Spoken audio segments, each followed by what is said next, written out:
Joel Embiid, with his team up 15, by the way. I don't know why he's diving into the stands, but he does, and he jumps directly over Oscar-nominated actress Regina King. He takes out that guy who's a statistician. Look at her. She's sitting there. She's watching this thing. She's a huge sports fan, by the way. She watches ESPN every single day. And she's a cultural legend. Be careful, Joel. We're going to be coming for you. You touch her. Well, he jumped right over the top of her. She was delighted and relieved, as well she should have been. Tracy Morgan was sitting there watching this. And and Tracy Morgan already has a boot on his ankle. You see that?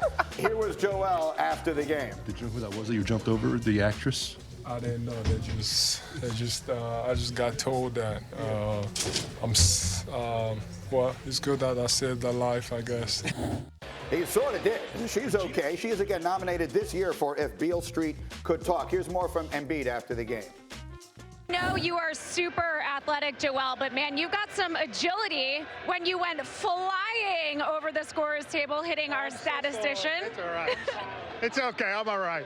What are you thinking when you're going over the scorer's table, feet first, flying into this guy? First of all, I shouldn't have done that. Man, this is a regular season game, man. I think at that point we were up by 15 or so. So that's my fault. And maybe next time I do that, I shouldn't try to land with my feet first. But I'm so sorry. There's so much to unpack there, but we have sneaky big Embiid news. Ooh. Joel Embiid was fined $25,000 yesterday for the comments he made about the referees following the Sixers' loss to the Celtics on Tuesday night. He was upset about several non-calls late in that game. Here was Embiid on being fined. I knew what I was getting into, but I haven't seen the last 2-minute report, but I did get fouled, and everybody knew that. I felt like he changed the outcome of the game. The game could have been tied, and it was. I was in the heat of the moment. I knew what I was getting into. I mean, the same thing happened last year, and the last 2-minute report came out again, and say that I got fouled. And it was against Boston again, which I hate. Which I hate. But it's just emotion. Losing to them once again, it was frustrating. Look, there's so much about Joel Embiid to love. I mean, the talent is overwhelming. The personality is effervescent. There's a lot of things about him to love.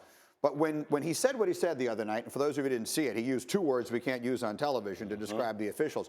Richard Jefferson, sitting here, said that's a really selfish act by him because that stuff sort of hovers around his team as far as the officials are concerned. And we didn't really have a chance to expand on it. So what are your thoughts at this point of Joel Embiid and the way he's handled that circumstances and some others? I actually thought it was necessary because he's the heartbeat and the voice of their team. If you notice, we're not doing Ben Simmons sound bites. We're not doing Tobias Harris sound bites. He's the spokesperson for their team. And there are a lot of judgment calls in the game. First quarter calls, fourth quarter calls, rookie calls, vet calls, block, charge, travel.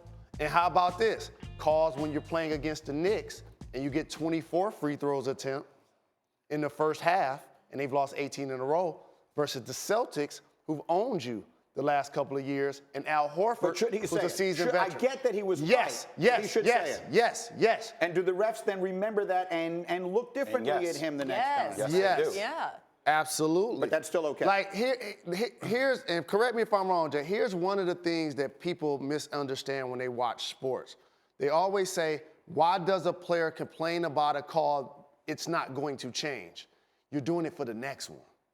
That's why you're doing it. It clearly was a foul. If he doesn't say anything, we're not talking about it now. Now when they play the Celtics again and that situation arises, we're going to be watching. I agree with the latter part of that statement. It's the gift and the curse when you're as outspoken as you are like Joel Embiid.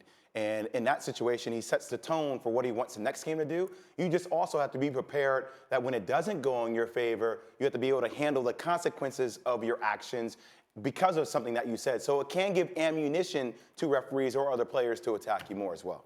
I like it. I like that he stands up and says whatever he wants to say. It's interesting. It gives us something to talk about. We love that. There's And nothing wrong candidly, with it. at the Garden, you kind of need that. Like, The Garden needs something, right? I'm going to see Billy Joel there tonight. That should be a lot of fun. He was singing candidly, before the show. It's been a very long time since the Knicks have won a game at the Garden. We've had our share of fun with that.